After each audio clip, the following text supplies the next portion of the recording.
وجوہ کا ایک مرتبہ میں نے ترجمہ آپ کے سامنے رکھا تھا کہ وجہن اردو میں بھی ہم جب استعمال کرتے ہیں کیا وجہ ہے، تو وجہ اصل میں پرپز، مقصد، کاز، راستے کی طرف جانے کے لیے جو راستہ استعمال کیا جاتا ہے کسی مقصد کو پا لینے کے لیے، اسے بھی وجہ الطریق یا وجہن کے لفظ سے تعبیر کیا جاتا ہے۔ تو وجہن کا ترجمہ چہرہ بھی ہوتا ہے، لیکن چہرہ ہی نہیں ہوتا بلکہ چہرہ بھی وجہن کے معنی میں شامل ہو جاتا ہے، کیونکہ وجاہ عربی زبان کے اندر کسی چیز کا سامنے آ جانا، اور وجیہن کا لفظ قرآن نے استعمال کیا، وَكَانَ عِندَ اللَّهِ وَجِيهًا، تو وہاں پر کبھی کسی نے ترجمہ چہرے والا استعمال نہیں کیا بلکہ وجاہت ہو گیا نام یا وجیہن ہو گیا۔ اس کا معنی صاحب شرف، صاحب عزت، ایسے شخص کے لیے استعمال کیا جاتا ہے کہ جس کے دونوں اطراف برابر ہوں، یعنی ایسا شخص جس کا باطن اور ظاہر دونوں کھلی کتاب کی طرح ہوں، ایسے شخص کے لیے وجیہن کا لفظ استعمال کیا جاتا ہے۔ تو وجہن عربی زبان کے اعتبار سے بھی اور اردو کے اندر بھی ہم لوگ وجہ کا لفظ مقصد کے لیے استعمال کرتے ہیں،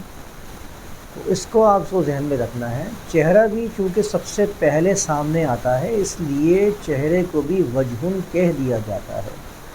لیکن ہم نے کیا کیا ہے کہ قرآن میں جہاں جہاں وجوہ اور وجہن آیا وہاں پر ہم لوگوں نے ترجمہ کر دیا چہرے۔ تو اس بات کو ذہن نشین رکھیں کہ یہ وجوہ کا جو ترجمہ ہے چہرے ہر جگہ کر دینا، یہ بالکل الگ طرف لے جائے گا، آپ کو قرآن کے بنیادی مفاہیم اور بنیادی مقاصد سے دور کر کے رکھ دے گا۔ پھر وہی معاملہ ہوگا جو میں نے ابھی پیچھے والی آیت پڑھی تھی نا، وَإِنَّ الَّذِينَ اخْتَلَفُوا فِي الْكِتَابِ لَفِي شِقَاقٍ بَعِيدٍ، دور کی کوڑی لے کر آتے ہیں کتاب کے معاملے میں، قانون کے معاملے میں وہ دور کی کوڑی لے کر آتے ہیں، پھر یہی معاملہ ہوگا۔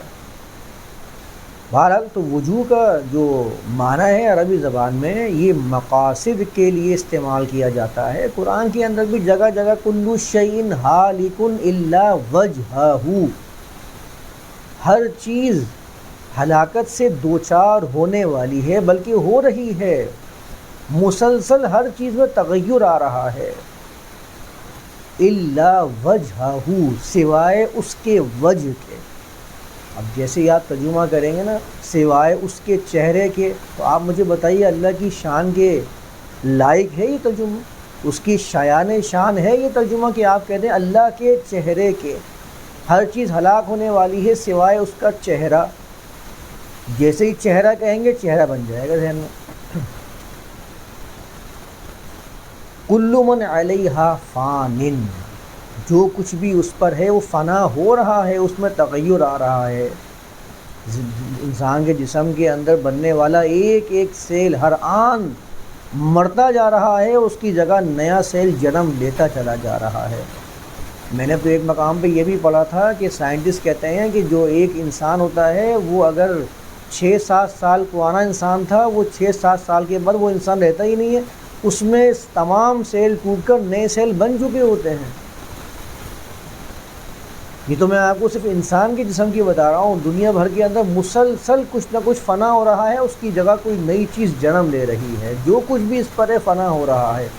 وَيَبْقَى وَجْهُ رَبِّكَ ذُو الْجَلَالِ وَالْإِكْرَامِ، باقی کیا رہے گا؟ تیرے رب کا وجہ باقی رہتا ہے۔ یہاں بھی ترجمہ اس کا کر دیتے ہیں کہ اس کا چہرہ باقی رہتا ہے۔ اس ظالم راوی نے اللہ کے رسول سے منسوب کر کے یہ بھی بیان کر دیا، اور میں آپ کو بتا دوں یہ بات کہ یہ اس نے اپنے ذہن سے بیان نہیں کیا ہے،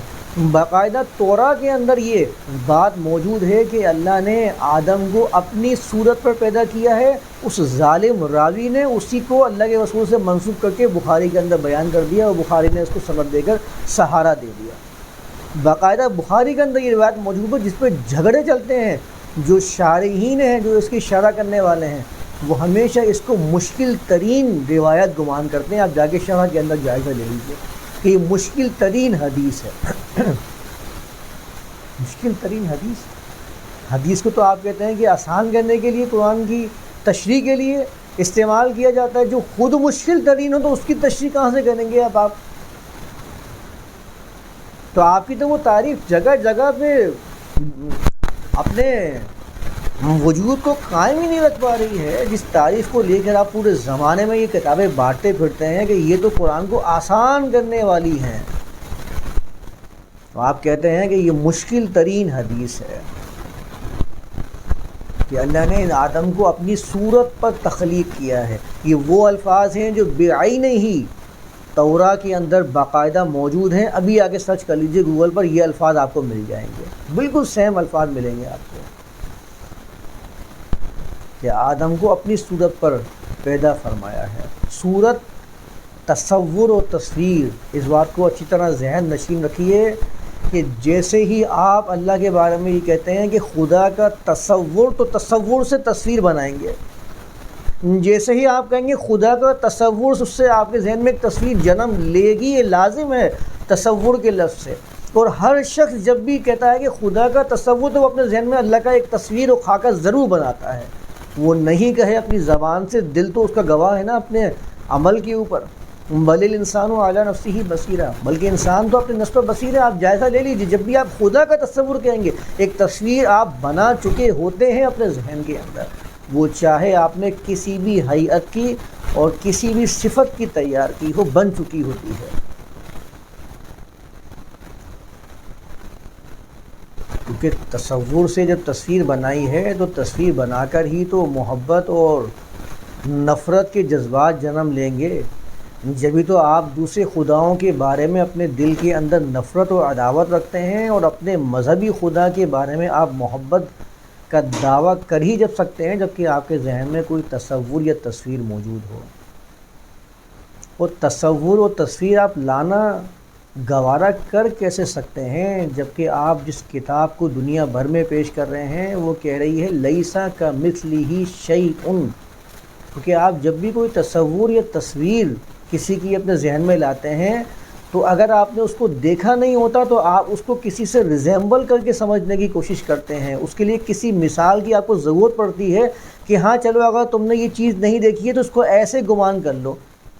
تو قرآن تو کہتا ہے لیسا کمثلہ شیء، آپ تو اس کو ایسے بھی گمان نہیں کر سکتے کسی کی طرح سے، تو پھر آپ تصور اور تصویر کی بات کر کیسے سکتے ہیں؟ آپ کیسے اپنے ذہن میں کسی کا خاکہ لا کر یہ گمان کر سکتے ہیں کہ وہ میرے سامنے موجود ہے اور میں نماز میں اس کو دیکھ رہا ہوں؟ باقاعدہ الفاظ موجود ہیں بخاری کے اندر کہ ایسا گمان کرو کہ تم خدا کو دیکھ رہے ہو۔ آپ خدا کو دیکھنے کے لیے جیسے ہی گمان کریں گے، آپ ذہن میں اپنے کوئی نہ کوئی خاکہ لے کر آئیں گے۔ تو یہ روایت تو آپ کو خدا کو مجسم بنا کر پیش کر رہی ہے، لازمی مجسمہ بنانا پڑے گا آپ کو، نہ آپ کیسے گمان کریں گے میں اس کو دیکھ رہا ہوں؟ مجھے دیکھنے کے لیے جیسے میں ذہن میں لے کے آؤں گا نا، ابھی آپ میری بات سنتے سنتے آپ یہ روایت کو اپنے عمل میں لائیے اور اس پہ ایک مرتبہ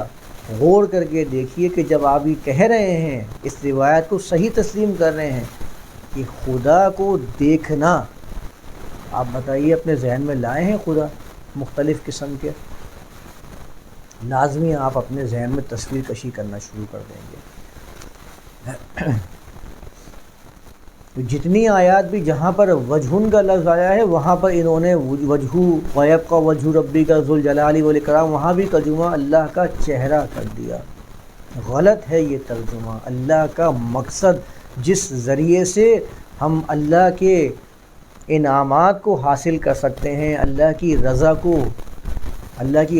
کو حاصل کر سکتے ہیں، اللہ کی رضا کے ساتھ ہم آہنگ ہو سکتے ہیں، وہ چیز ہے جو باقی رہ جاتی ہے، وہ ہے ربوبیت عالم۔ یہی وہ چیز ہے جس کو قرآن نے بیان کیا۔ تو وجوہکم کا مطلب ہے عربی زبان میں وہ مقاصد، وہ منزلیں جن کی طرف کوئی جاتا ہے منزل حاصل کرنے کے لیے، اپنے مقاصد کو پورا کرنے کے لیے، مینز کو حاصل کرنے کے لیے۔